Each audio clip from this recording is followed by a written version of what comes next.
Continuamos nuestro recorrido a lo largo de este precioso evangelio y hoy hemos llegado al capítulo 19. Nos corresponde estudiar los versículos del 11 al 27. Lucas 19, del 11 al 27. Una parábola muy conocida, la parábola de las minas.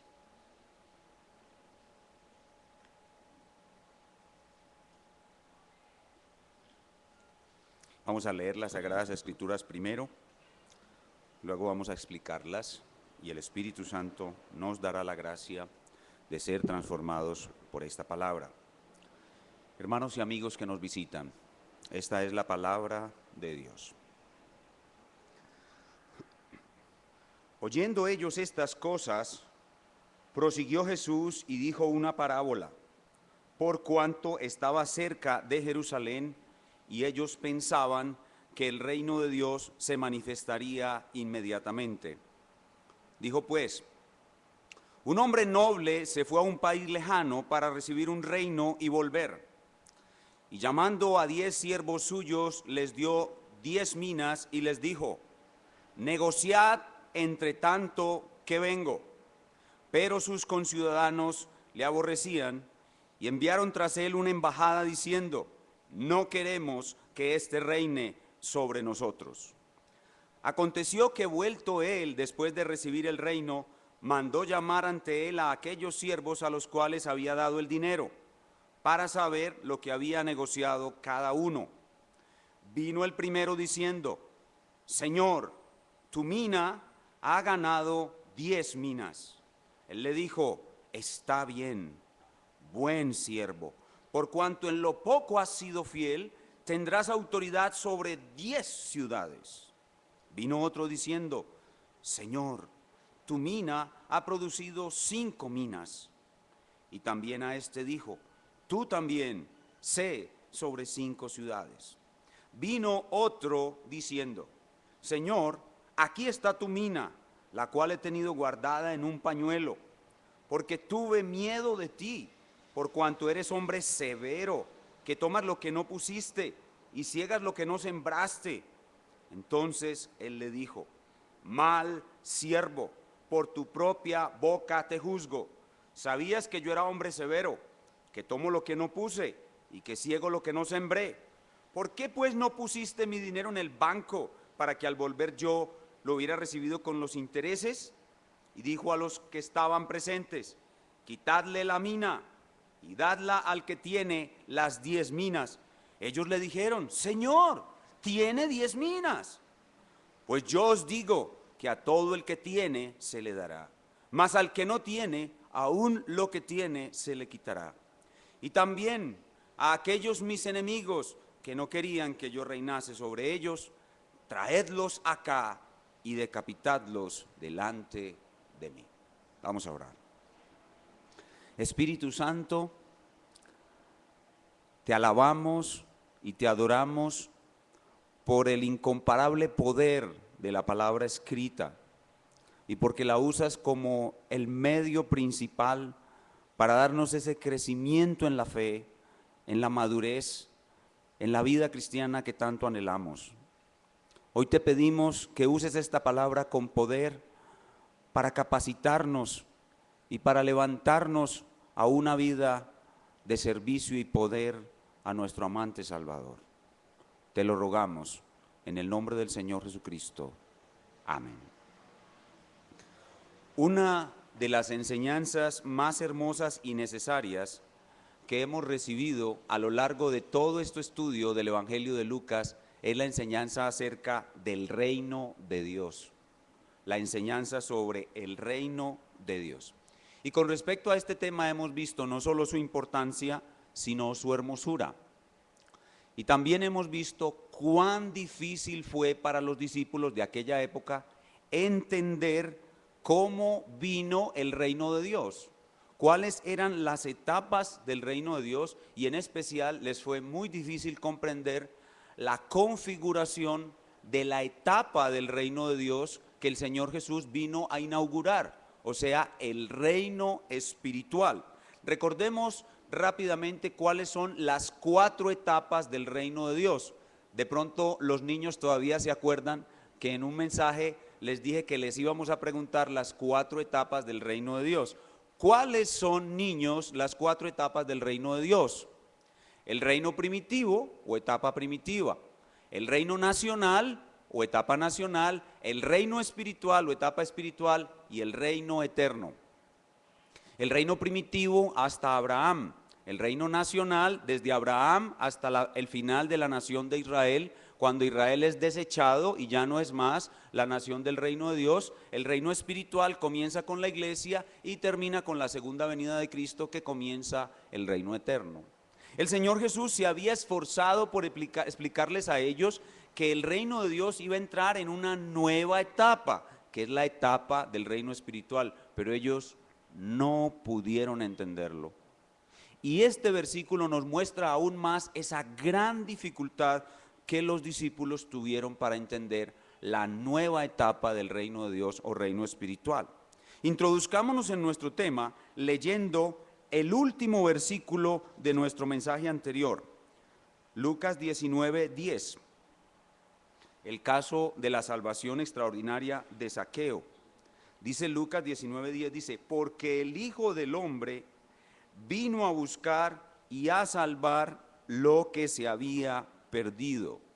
A pesar de haber visto esta monumental salvación de Zaqueo, asociada con estas palabras, cuando Jesús salvó a Zaqueo y dijo, el Hijo del Hombre vino a buscar y a salvar lo que se había perdido, a pesar de que estaba asociado lo uno con lo otro, era salvación espiritual lo que Jesús vino a dar.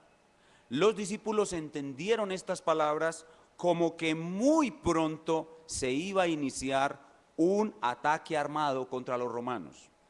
Cuando Jesús dijo, el Hijo del Hombre vino a buscar y a salvar lo que se había perdido, los discípulos, en vez de entender que se estaba refiriendo a Zaqueo y a todas las personas que como él fueron salvados e iban a ser salvados por Cristo, ellos entendieron ese buscar y salvar como iniciar un ataque armado contra los romanos, y que Israel, después de ese ataque armado, iba a quedar liberado de la dominación romana, e Israel iba a ser la reina de las naciones y Jesucristo su rey y rey de todo el mundo, y que ellos iban a empezar a ser los grandes gobernantes de este mundo. Eso fue lo que ellos entendieron cuando Jesús dijo que el Hijo del Hombre vino a buscar y a salvar lo que se había perdido. Y aquí vemos una vez más cuán torpes e ignorantes somos los hijos de Dios para entender las verdades del reino. Y cuán amoroso y paciente es nuestro Salvador para soportarnos a nosotros. En otro mensaje les dije que yo estaba muy feliz porque el Señor me amaba a pesar de lo bruto que era. Bueno, aquí otra vez se muestra esa ignorancia y esa incapacidad, esa torpeza y esa lentitud del pueblo de Dios para entender las verdades del reino de Dios. Es por esa torpeza que el Señor da esta enseñanza. Esta enseñanza es otra enseñanza, una más, acerca de la venida del reino de Dios. Los discípulos no habían entendido ni siquiera la estructura básica del reino de Dios en su etapa espiritual. Los discípulos no entendían que no era tiempo de formar una revuelta con los romanos, que no era tiempo de armar un ejército, que no era tiempo de atacar a los romanos, que no era tiempo de vencer a los romanos, que no era tiempo de buscar la gloria terrenal, sino que era tiempo de trabajar en el reino espiritual por cosas espirituales para obtener gloriosas recompensas en un reino invisible. Y después de que pase un largo periodo de tiempo, cuando el reino invisible se haga visible, ahí sí reinar y disfrutar de la gloria de Dios. No era tiempo de pelear, no era tiempo de reinar, era tiempo de trabajar y de servir en un reino invisible. Y por eso le hemos puesto a nuestro sermón como título, recompensas incalculables del reino invisible. Recompensas incalculables del reino invisible. Y ese título a su vez nos ubica en el tema de nuestro pasaje. ¿Cuál es el tema de nuestro pasaje? Una vez más, la venida del reino de Dios. Y la dificultad que tenemos los discípulos de Cristo para entender la venida del reino de Dios y nuestro papel dentro de él.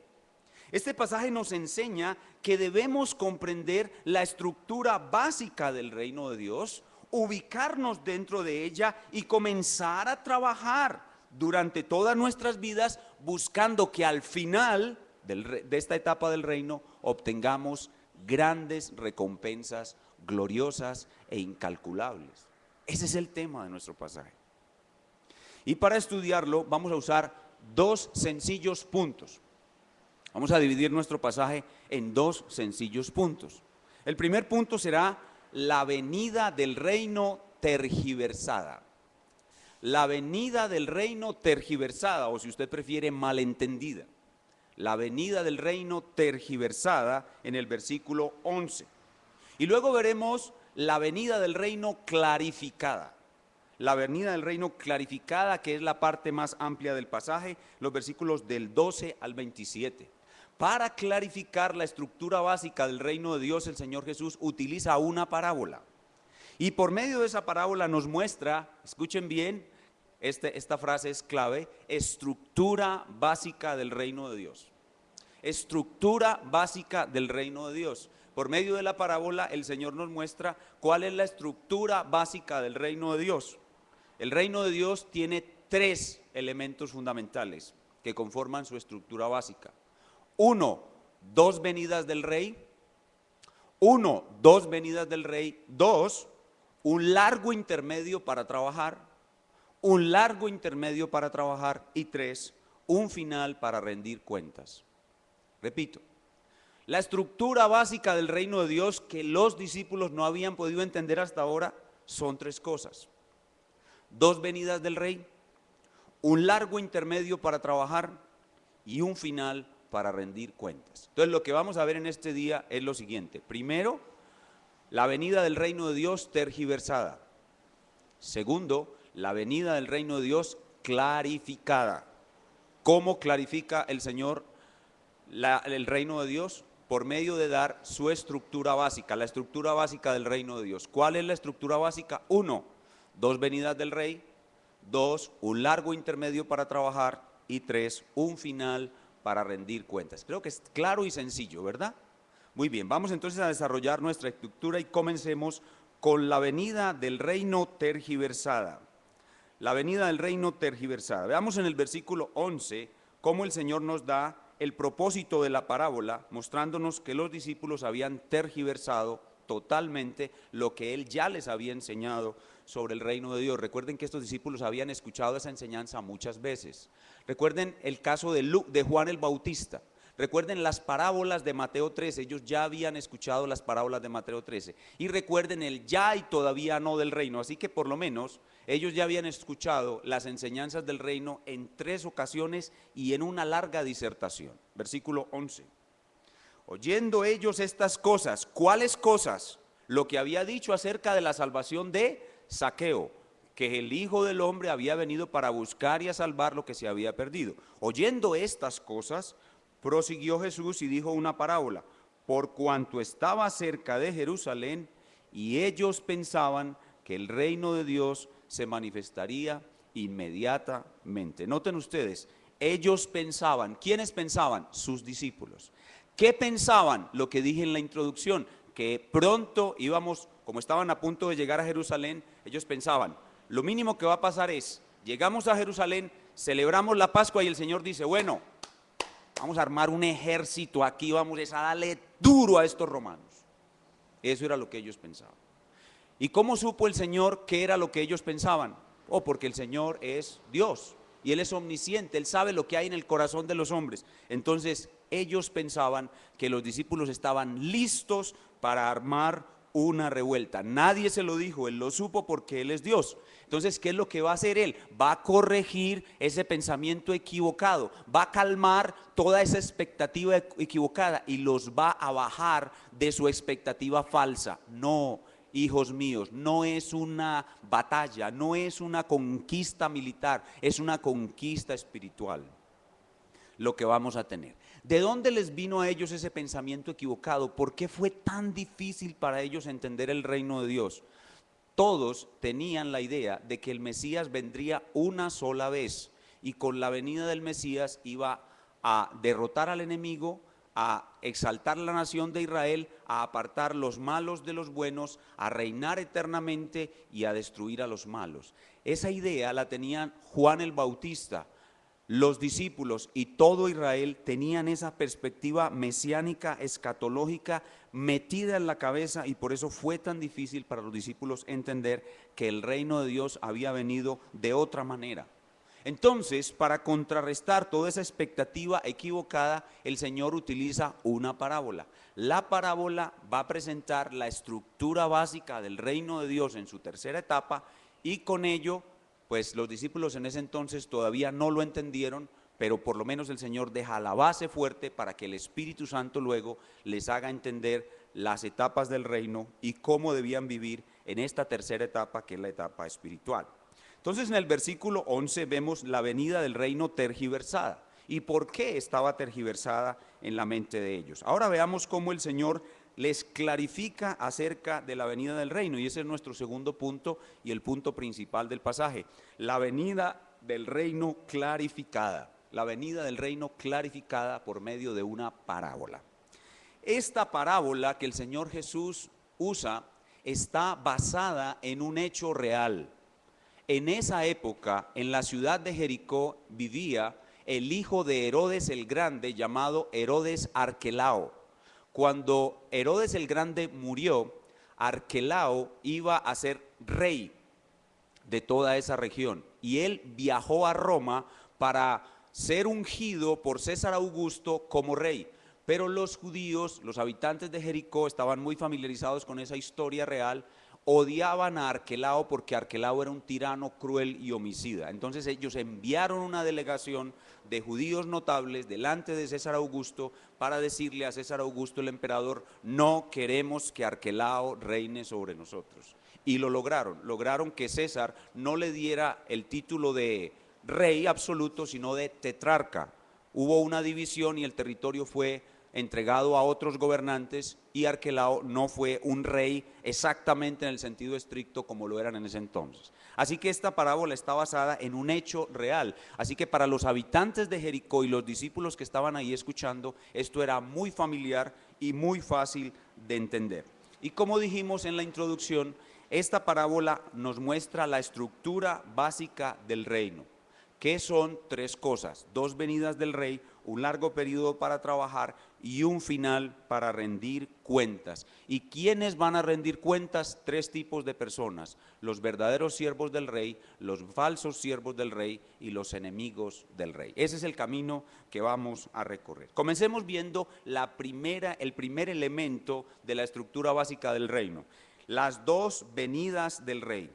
Lo primero que los discípulos deben entender es que el rey no tendría una sola venida. Así lo veían los apóstoles y Juan y todo Israel, que el rey tendría una sola venida. No, no es una sola venida, son las dos venidas del rey. Empecemos en el versículo 12 a ver la estructura básica del reino. 12. Dijo pues: un hombre noble se fue a un país lejano para recibir un reino y volver. ¿Quién es ese hombre noble de la parábola? Por supuesto, ese hombre noble es el Señor Jesús. Y dice que ese hombre noble se fue a un país lejano. Ese país lejano es su ascensión al cielo. El Señor Jesús asciende al cielo. Y la palabra lejano implica que se va a demorar mucho tiempo de ida y se va a demorar mucho tiempo de venida, y que son claramente una venida y otra venida. O sea, son dos venidas. Se refiere claramente al Señor Jesucristo, a su primera venida, cuando inaugura el reino espiritual, asciende a un país lejano, es decir, al trono de su Padre, recibe el reino de su Padre y vuelve por segunda vez. Entonces se ven ahí claramente dos venidas del rey. Pero entre esas dos venidas del rey se ve claramente en ese pasaje y en el resto de la parábola que hay un largo periodo intermedio, y que lo más importante para los discípulos en ese momento era pensar que no iban a pelear sino que iban a trabajar. Ese largo periodo intermedio no era para pelear contra los romanos, ni para destronar a Israel, de Israel el fariseísmo, era para trabajar en un reino invisible, en un reino espiritual. Versículo 13. Y llamando a 10 siervos suyos, les dio 10 minas y les dijo: negociad entre tanto que vengo. Este hombre noble toma 10 siervos suyos. ¿Qué representan esos 10 siervos? Nos representan a todos nosotros los que somos cristianos, los verdaderos siervos de Dios. Y ese gran hombre noble a todos sus siervos nos da 10 minas. 10 minas a cada uno. A todos nos da lo mismo. Hay una uniformidad en lo que él nos da. ¿Qué representa la mina? La mina era una moneda griega que equivalía a 100 dracmas. Un dracma era el trabajo de un jornalero de un día. Así que 100 minas es 100 días de salario mínimo, o más o menos 3 salarios mínimos mensuales, un poco más de 3 salarios mínimos mensuales. Y representa todo lo que el Señor Jesús nos ha dado a todos. De una forma especial a todos nos ha dado su salvación, su palabra, nos ha dado grandes recursos espirituales y grandes oportunidades de servicio para Él. Las minas son toda aquella capacidad que el Señor nos ha dado de servirle. Y cuando nos da las minas, Él nos da una orden, dice: negociad.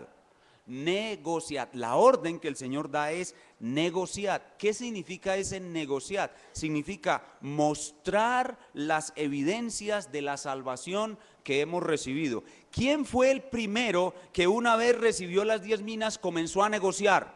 Zaqueo. Zaqueo era un negociante tremendo.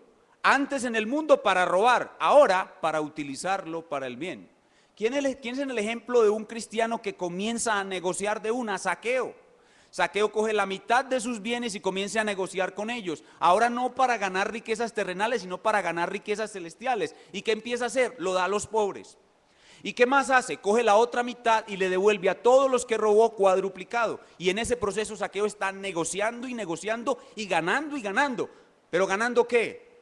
Tesoros celestiales. Entonces lo que el Señor está diciendo aquí es: trabajen con todo lo que yo les he dado, lo espiritual y lo material. Trabajen para que yo reine en más corazones, hasta que yo venga y reine sobre toda la tierra. Pero sepan que mientras trabajan para mí, van a tener muchos problemas, porque en este mundo hay muchos que me odian. Y si me odian a mí, los van a odiar a ustedes, y van a hacer hasta lo imposible por destruirlos. Versículo 14. Pero sus conciudadanos le aborrecían y enviaron tras él una embajada diciendo: no queremos que éste reine sobre nosotros. Miren, los discípulos estaban entrando a Jerusalén y pensaban que con todos los milagros que el Señor había hecho y con los que iba a hacer en Jerusalén, pensaban ellos, la ciudad entera lo iba a aceptar como Mesías y lo iba a coronar rey. Eso parecía que iba a suceder en la entrada triunfal, cuando batían las palmas y decían: Hosana, Hosana. Pero el Señor les dice a través de este pasaje: no, no va a pasar eso. En vez de coronarme rey, me van a rechazar. Entonces ustedes no esperen que lo que sigue es una batalla. Ustedes no esperen que lo que sigue es una conquista de la nación. No, lo que sigue es el rechazo de la nación para mí. La nación me va a rechazar. Yo no voy a ser su rey terrenal todavía. Ellos me van a rechazar a mí. Lo que va a suceder cuando entremos a Jerusalén no es la venida del reino, es el rechazo del reino, y el reino quedará invisible solamente entre ustedes. Y ellos no entendieron eso. Ahora, finalizado el largo periodo intermedio entre las dos venidas del rey, en el cual los siervos suyos deben estar trabajando, el rey regresará y los llamará a todos a rendir cuentas. Y aquí llegamos al tercer elemento. ¿Cuál es la estructura básica del reino? Estamos en el segundo punto. El primer punto es la venida del reino tergiversada. El segundo punto es la venida del reino clarificada. ¿Cómo clarifica el Señor la venida del reino? Bueno, primero les dice: el reino tiene dos venidas del rey. Segundo, les dice, hay un largo periodo de tiempo para trabajar. Y tercero, les dice, al final del largo periodo, el rey regresará para rendir cuentas, para que todos le rindamos cuentas. Y hay tres tipos de personas que van a rendirme cuentas, dice el Señor. Primero, me van a rendir cuentas los verdaderos siervos del reino. Segundo, me van a rendir cuentas los falsos siervos del reino. Y tercero, me van a rendir cuenta los enemigos del reino. Entonces nos ubicamos ya en la parte final del reino, el momento para rendir cuentas. Y lo primero que vemos es una rendición de cuentas para los verdaderos siervos del reino. Versículo 15. Aconteció que vuelto él, después de recibir el reino, mandó llamar ante él a aquellos siervos a los cuales les había dado el dinero para saber lo que había negociado cada uno. Entonces Jesús les dice, al final de ese largo periodo de cuentas vendrá el rey al final de ese largo periodo de tiempo vendrá el rey pidiendo cuentas a cada uno. Es decir, ¿cómo comienza la siguiente etapa? La siguiente etapa del reino comienza rindiendo cuentas. ¿Cuáles son las cuatro etapas? Primero, reino primitivo. Segundo, reino nacional. Tercero, reino espiritual. ¿Cómo termina la etapa espiritual y cómo comienza la etapa eterna? Con una rendición de cuentas. Eso es algo que todos los creyentes debemos tener siempre presente. Nosotros somos obreros que estamos trabajando para rendir cuentas. Lo primero que va a suceder cuando Jesucristo regrese por segunda vez, hermanos queridos, es que nosotros vamos a rendir cuentas. Todo lo que usted hizo en su vida por el reino de Dios, para el reino de Dios, como servicio al reino de Dios va a ser traído delante del rey. Todos nosotros vamos a rendir cuentas, no debemos olvidar eso. Todos nosotros vamos a rendir cuentas sobre todo lo que hicimos durante toda nuestra vida. Nosotros somos siervos puestos para rendir cuentas. Eso lo deberíamos tener siempre presente. Ahora veamos qué sucedió con el primero de esos siervos verdaderos que rindió cuentas. Verso 16. Vino el primero diciendo, Señor, tu mina ha ganado 10 minas. Este es un verdadero siervo del reino rindiendo cuentas. Pasa delante del rey a rendir cuentas. Y lo primero que le dice al rey es esto, Señor. ¿Qué significa? Que lo reconoce como rey absoluto, señor y dueño de su vida. Y luego le dice, tu mina, ¿de quién era la mina? Del Señor, no de él, sino del Señor. ¿Qué significa? Que este hombre, como todo verdadero siervo del reino, sabe que no tiene nada en este mundo, que todo lo que tiene es de su Señor. Entonces le dice, tu mina. O sea que este hombre era verdaderamente un mayordomo, no un poseedor, sino un mayordomo. Y enseguida le dice, tu mina ha ganado. Él habla como si la mina trabajara sola. Tu mina ha ganado. Miren que él no dice, yo gané 10 minas. Él dice, tu mina ha ganado. Es decir, que ¿qué era lo que tenía este siervo en su mente? ¿Cuál era el pensamiento que lo dominaba a él? Él sabía, como todos los verdaderos siervos de Dios, que todo en el reino de Dios es por gracia. Por gracia. Tu mina, ¿qué significa? ¿Quién me da la fuerza a mí para yo hacer una buena obra? El Señor. Cuando yo la hago, ¿fui yo el que la hice? No, fue la gracia de Dios en mí. Entonces dice, tu mina ha ganado. Es la mina, o sea, la gracia de Dios obrando en mí, la que hizo posible que yo hiciera todas esas buenas obras para tu gloria y para el servicio de tu reino. Tu mina ha ganado 10 minas, no es mi esfuerzo, Señor. Tú hiciste que yo ganara 10 minas. Es un asunto de gracia, no es un asunto de obras, no es un asunto mío, es un asunto tuyo. Es tu poder obrando en mí. Tú hiciste que yo hiciera todo esto que ahora te presento. Y el Señor entiende que este siervo lo conoció a él perfectamente y le sirvió perfectamente. Y por eso le responde, versículo 17. Él le dijo, está bien. Es decir, yo te apruebo. tienes mi aprobación. Y enseguida lo elogia y le dice, buen siervo. Miren, hermanos, esas palabras deberían estar en nuestro corazón todo el tiempo. Nosotros debemos anhelar todo el tiempo que cuando termine esta etapa del reino y comience la otra y nos paremos delante del tribunal de Cristo, nosotros escuchemos esas palabras, que el Señor le diga a usted, que el Señor me diga a mí, buen siervo. Eso es lo más grande. Para eso debemos vivir todos los días de nuestra vida. ¿Y qué continúa diciendo el Señor? Por cuanto en lo poco has sido fiel.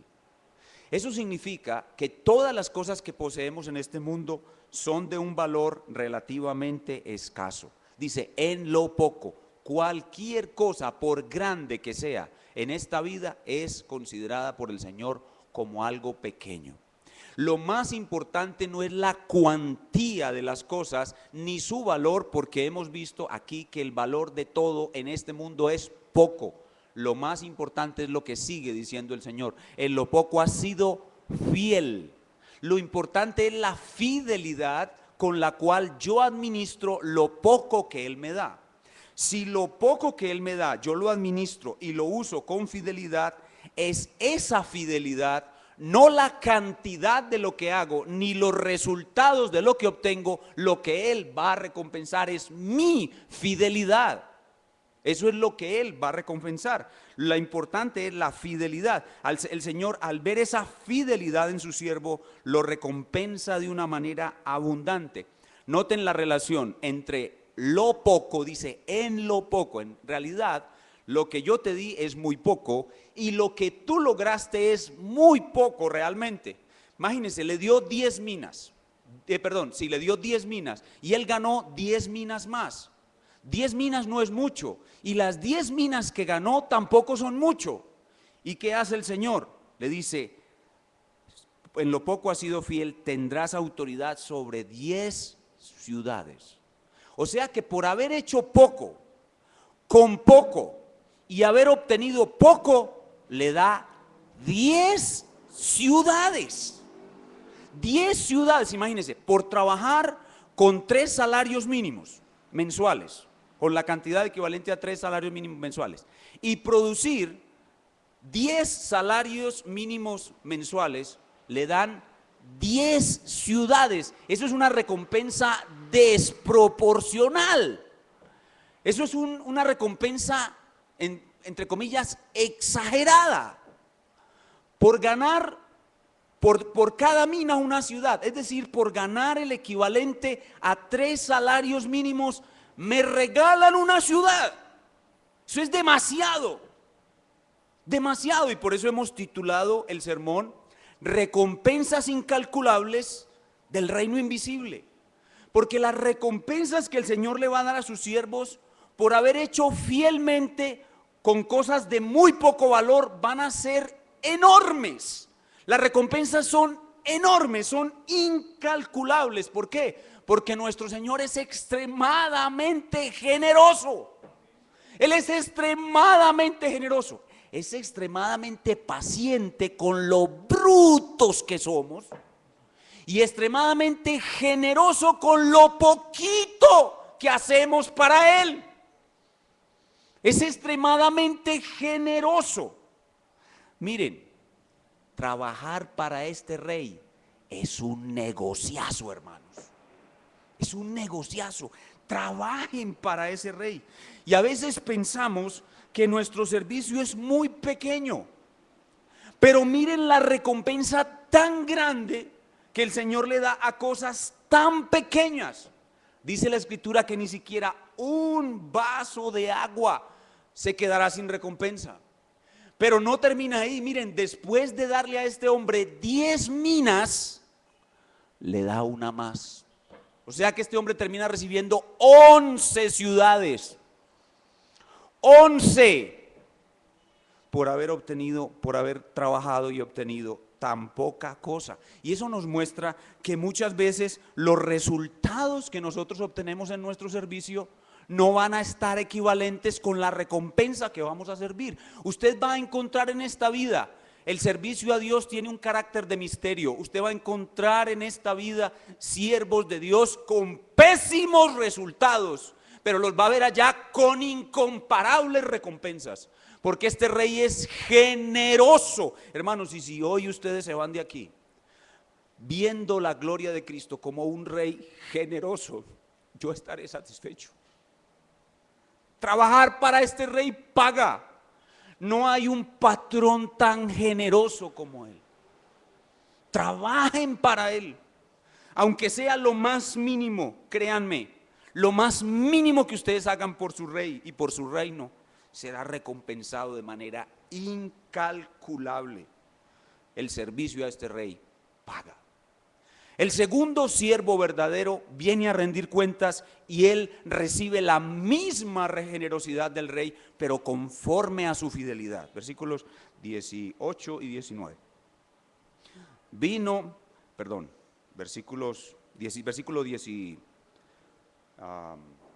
18.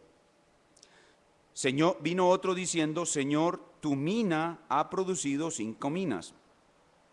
Y también a este dijo: tú también sé sobre 5 ciudades. Entonces ahí tenemos el esquema básico de la rendición de cuentas para los verdaderos siervos del reino. Pero ahora viene la rendición de cuentas para los falsos siervos del reino. En el reino de Dios hay personas que dicen ser creyentes, pero realmente no lo son. Y eso se demuestra y se demostrará en el juicio final por su servicio a Dios. Los falsos creyentes no quieren mover un dedo para servir al reino de Dios, y eso será totalmente descubierto el día de la rendición de cuentas. Veamos entonces la rendición de cuentas para el falso siervo del reino de Dios. Versículo 20. Vino otro diciendo: Señor, aquí está tu mina, la cual he tenido guardada en un pañuelo. Esta palabra otro dice, vino otro. Esa palabra otro es muy interesante y significa del griego una persona de una naturaleza diferente a los dos anteriores. Ese otro significa que es una persona diferente a los dos anteriores, y se nota que era diferente por lo que hace. Dice: tu mina la he tenido guardada en un pañuelo. Escuchen esto. En esa cultura, cuando usted tenía algo de mucho valor y quería protegerla, no habían cajas de seguridad, no habían cajas fuertes, no había dónde depositarla. Adivine dónde guardaba la persona de esa época sus objetos de valor. Debajo de la tierra. Hacía un hueco en un lugar que no lo pudiera encontrar nadie y allí guardaba lo que le era valioso. ¿Pero qué hizo este hombre? ¿Lo guardó bajo la tierra? No. A él eso no le importaba, simplemente la dobló en un pañuelo, la puso por ahí. Eso significa que la mina no tenía un valor real para él. Eso es como si hoy en día usted está viviendo con una tía ya de edad, y usted llega a la casa, por una razón, a usted le dan el diamante más valioso del mundo. Y usted llega a su casa y usted no sabe qué hacer con eso y se lo da a su tía. Le dice: tía, vea, guárdeme esto. Y se va. Y llega su tía y dice: oye, ¿qué querrá mi sobrino con este pedazo de vidrio? Yo voy a poner eso aquí, y lo coge y lo mete en una coquita de la nevera. ¿Eso qué significa? Que para ella el diamante más valioso del mundo es ¿qué? Un pedazo de vidrio. Pero si realmente ella supiera qué es un diamante y qué es el diamante más valioso del mundo, buscaría el lugar más seguro para guardarlo. Eso significa que para esta persona la mina que le había regalado el Señor no tenía el valor adecuado. Eso refleja la forma como usted aprecia el reino de Dios. La forma como usted aprecia el reino de Dios se evidencia en la forma como lo guarda, cómo lo protege, lo precioso que es para usted. Si el rey y su reino es precioso para usted, usted lo refleja en la forma como lo guarda y cómo lo protege. Pero este hombre ni lo guardó ni lo protegió, porque el reino y el rey no tenían mayor valor para él. Y sigue demostrándolo en la forma como habla, verso 21. Porque tuve miedo de ti, por cuanto eres hombre severo, que tomas lo que no pusiste y ciegas lo que no sembraste. Para este hombre el Señor Jesucristo, él no conocía realmente a Dios. Para este hombre el Señor Jesucristo era un ladrón, un extorsionista. Oiga, ¿cómo así? Que siembra, que recoge lo que no sembró. Cuando yo llego a una finca y le digo a alguien, vea, deme de la cosecha que usted tiene, ¿qué estoy haciendo? Robándole o extorsionándolo. Este hombre veía a Dios como el faraón egipcio, que les pide a los egipcios que den el mismo resultado sin darles materiales para producir ese resultado. Exigía trabajo sin dar lo que se requiere para ese trabajo. Entonces este hombre no solamente no valoraba el reino de Dios porque lo metió en un pañuelo, sino que no conocía realmente a Dios. Y por esto el Señor lo cataloga como un siervo malo, es decir, un siervo falso. Versículo 22. Entonces él le dijo, mal siervo, malo, un siervo malo, no había sido cambiado por dentro, seguía siendo un hombre malo, mal siervo, por tu propia boca te juzgo. ¿Sabías que yo era hombre severo, que tomo lo que no puse y que ciego lo que no sembré? Verso 23, ¿por qué pues no pusiste mi dinero en el banco para que al volver yo lo hubiera recibido con los intereses? ¿Qué significa esto que está diciendo aquí el Señor? Que lo mínimo que podía haber hecho este hombre por el patrimonio de su rey era llevarlo a un banco. El esfuerzo mínimo para que la cantidad que se le dio produjera algo era llevarlo al banco para que produjera intereses. ¿Qué nos está queriendo decir? Que este falso creyente no hace ni siquiera el mínimo esfuerzo por servir a su rey. Son esas personas que dicen que son creyentes, pero no se les ve involucramiento ni compromiso en ninguna clase de servicio. No hacen ni el esfuerzo mínimo. El esfuerzo mínimo para honrar al rey es venir al culto de adoración, y muchos ni eso hacen. Son tan negligentes que no hacen ni el esfuerzo mínimo para producir algo para el reino de Dios. Ahora entonces el Señor, en ese final, al final del largo periodo de tiempo que va a venir a rendir cuentas a todos, va a juzgar a este siervo malo. Miren lo que le dice, versículo 24. Y dijo a los que estaban presentes, quitadle la mina y dadla al que tiene 10 minas. Todo lo que se le había dado, que supuestamente él tenía, pero que no lo tenía, le será quitado. Y lo que tenía se le dará a otro como recompensa. Pero miren la reacción de las personas que están a su alrededor, y esto hace parte simplemente de la parábola para mostrarnos la forma como los seres humanos no entendemos la gracia de Dios. Verso 25. Ellos le dijeron, Señor, tiene 10 minas. El hombre común no entiende la generosidad de Dios al repartir su gracia. Y ahora lo explica él a través de este principio que ya nos había dicho en Lucas capítulo 8. Este principio ya lo habíamos visto en Lucas capítulo 8.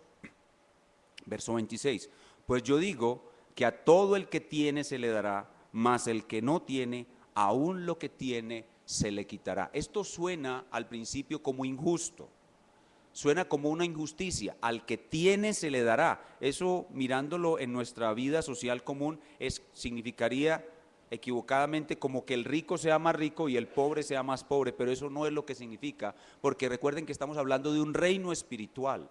Y está hablando específicamente del falso creyente. El falso creyente cree que tiene, el falso creyente finge que tiene, pero realmente no tiene. Así que si una persona que cree que tiene y no sirve verdaderamente al rey con lo que cree que tiene, eso que cree que tiene se le va a quitar y se le va a dar al verdadero siervo del reino. Es decir, al que tiene de verdad, al verdadero siervo, y por amor al rey sirve con lo que tiene, se le dará mucho más. Pero al que finge que tiene y que en realidad no tiene y lo demuestra por su pobre servicio al rey, lo que él finge que tiene se le quitará, perderá todo, y la recompensa que él debió haber ganado se le dará al verdadero siervo del reino. ¿Qué hemos visto hasta aquí? Hemos visto que el Señor está clarificando la mala interpretación que sus discípulos hicieron de la venida del reino. Y lo está haciendo explicando tres cosas. Primero, que el reino tiene dos venidas. Segundo, que hay un largo periodo entre las dos venidas del reino, y que lo que deben hacer los discípulos en ese largo periodo es trabajar, porque este rey es exageradamente generoso y va a dar unas recompensas incalculables. Pero ahora, en tercer lugar, vemos que al final de ese periodo también va a haber una rendición de cuentas. La rendición de cuentas va a ser para tres tipos de hombres: el verdadero siervo, el falso siervo, y ahora nos resta ver la rendición de cuentas para el enemigo del reino. Hay personas que se oponen al reino de Dios y miren cuál será su final. Versículo 27. Y también a aquellos mis enemigos que no querían que yo reinase sobre ellos, traedlos acá y decapitadlos delante de mí.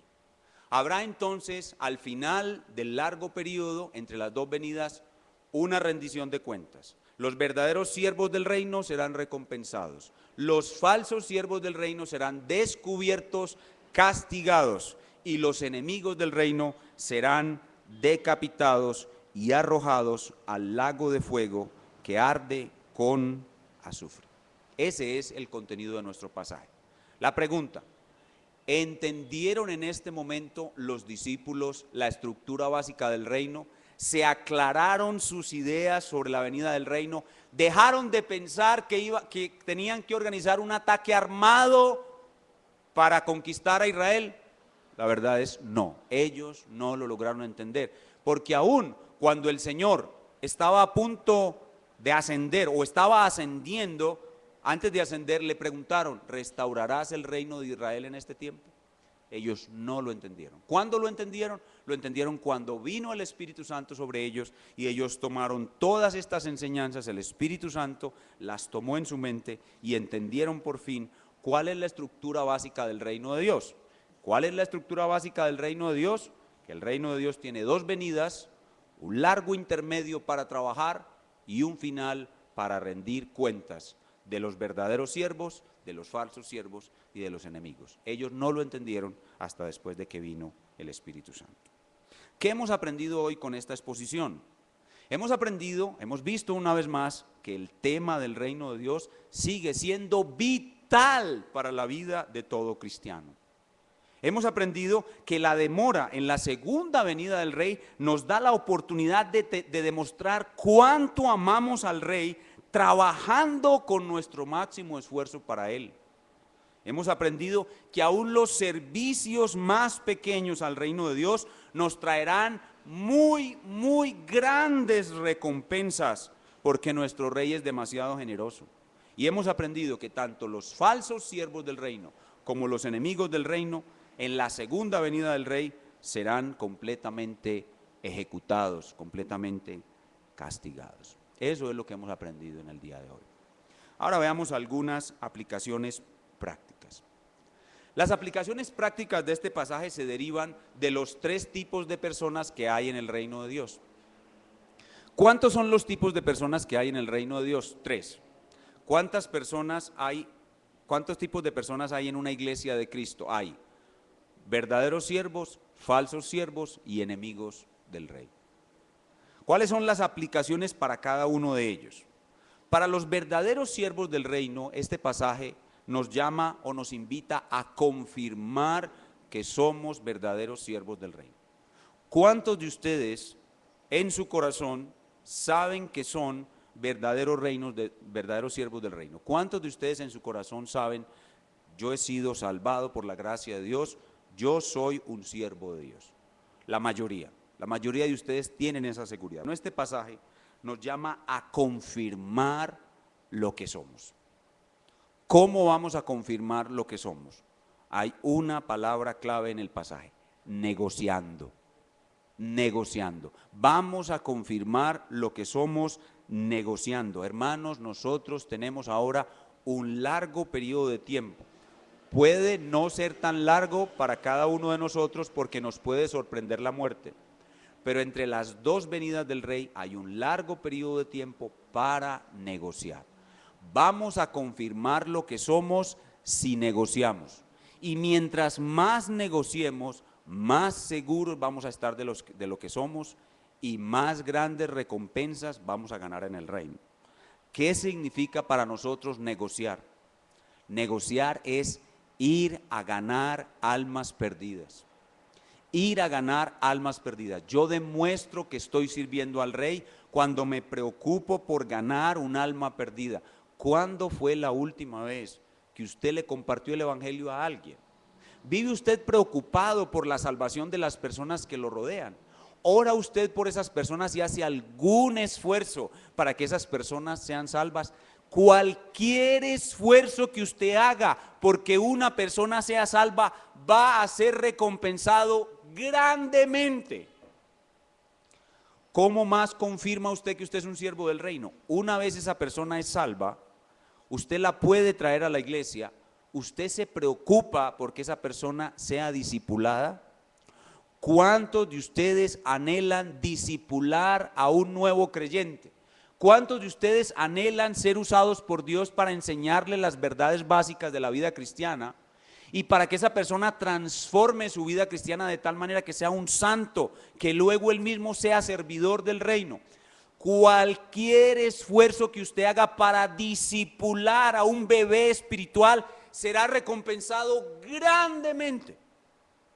¿Cómo más yo confirmo que soy un verdadero siervo del reino? ¿Cuántas veces ha barrido y trapeado la iglesia?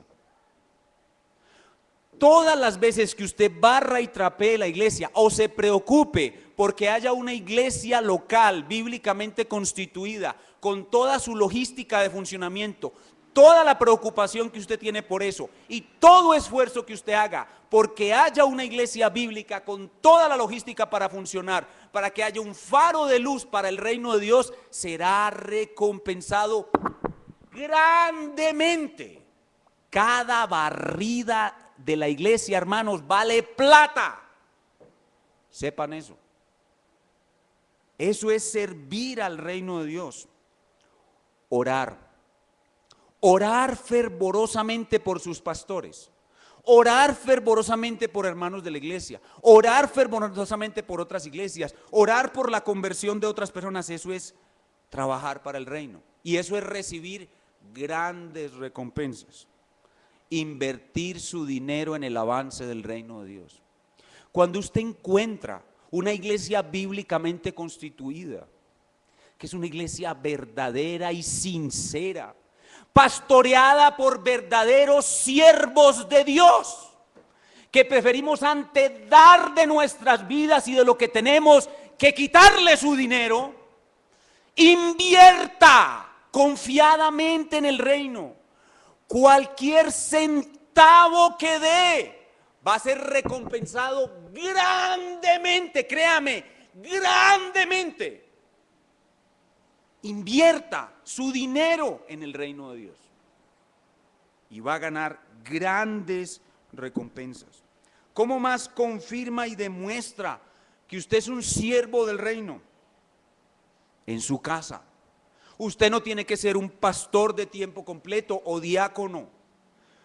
Sea un buen esposo y hágalo para la gloria de Jesucristo. Y usted mostrándose como un buen esposo, usted no crea que un pastor va a ser más grandemente recompensado porque es pastor. No, el que es buen esposo en su casa y su esposa algún día le dice: la dicha más grande y la bendición más grande que he tenido en mi vida ha sido casarme contigo, ese va a ser más recompensado que un pastor.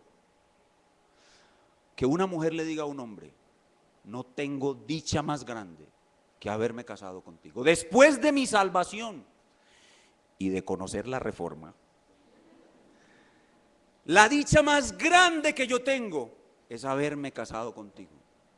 Ese hombre, cuando llegue al reino de Dios, el Señor le va a decir: buen siervo y fiel, porque te aguantaste esa mujer, en lo poco fuiste fiel, en lo mucho te pondré. Hermanos, créanme, eso es trabajar para Dios. Lo mismo al revés, la mujer, una buena esposa, que es buena esposa para la gloria del Rey, va a ser grandemente, hermanos. Yo estoy tratando de mostrar lo grandes que son las recompensas del Señor. Ustedes me están creyendo.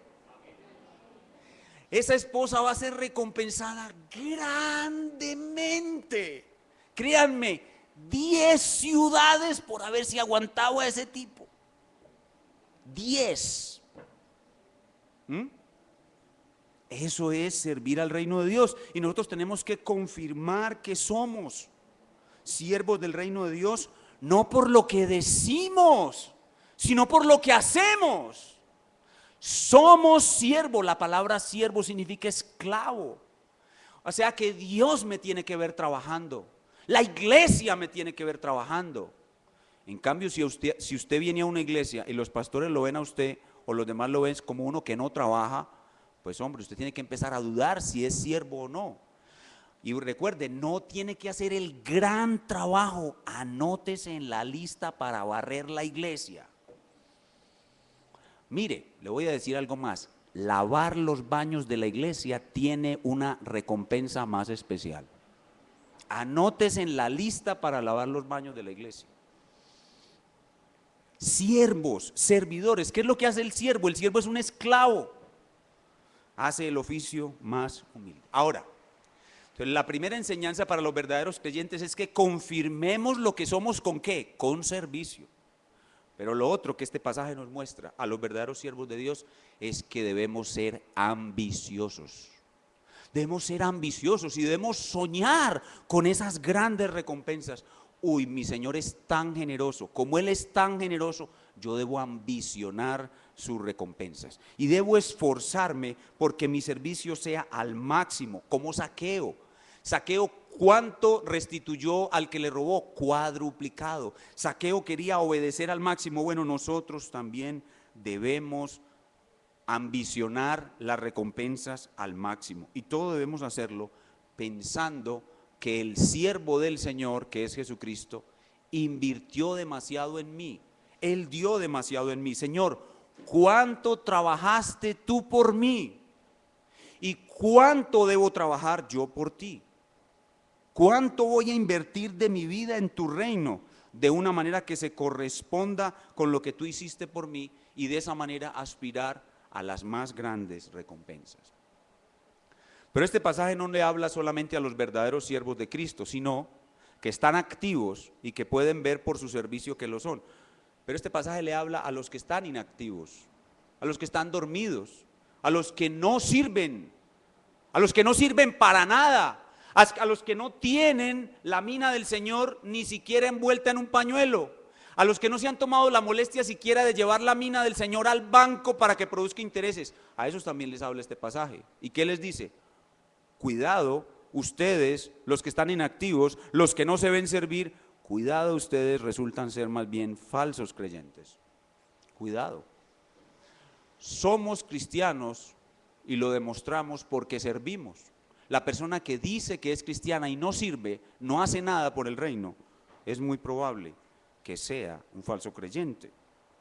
¿Cuáles son tus excusas para no servir al Rey? ¿O será que te amas mucho a ti mismo y mucho esta vida en este mundo y lo que anhelas es tu bienestar y tu vida en este mundo en vez de servir al Rey? No, servir al Rey es morir a todo eso para vivir para Él. Mucho cuidado con los que no están sirviendo, porque es probable que sean falsos creyentes. Y a esos el pasaje los llama al arrepentimiento y a vivir como verdaderos creyentes. Y finalmente el pasaje le habla a los enemigos del reino. Si alguna persona está aquí sin Cristo, no ha entregado su vida al Señor Jesucristo, no diga que es neutral. No hay personas neutrales sobre la faz de la tierra. Sobre la faz de la tierra hay solo 3 tipos de personas: verdaderos siervos, falsos siervos y enemigos. No lo ven en el pasaje. Verdaderos siervos, falsos siervos y enemigos. Usted, amigo que nos visita, ¿es un verdadero siervo? No. ¿Es un falso siervo? No, porque usted ni siquiera profesa ser cristiano. Entonces, ¿qué le queda? Usted es un enemigo. ¿Y qué es lo que le va a suceder a los enemigos? Les van a cortar la cabeza. Eso significa, van a ser condenados en el infierno. Pero este pasaje lo invita a venir al Rey, a someterse al Rey, a pedirle perdón y misericordia al Rey, a entrar a su reino y a ser transformado en un servidor. Amigos que nos visitan, este pasaje nos invita a venir a Cristo. Debemos venir a Cristo para entrar en su reino y convertirnos en siervos de este maravilloso Rey. Ahora vamos a orar al Espíritu Santo que haga un cambio poderoso en nuestras vidas. Quizás algunos de ustedes están desanimados, no quieren servir, tienen problemas, pero este pasaje los levanta, los alienta y los hace querer ser cada día mejores siervos del reino de Dios. Vamos a colocarnos en nuestros pies y a orar.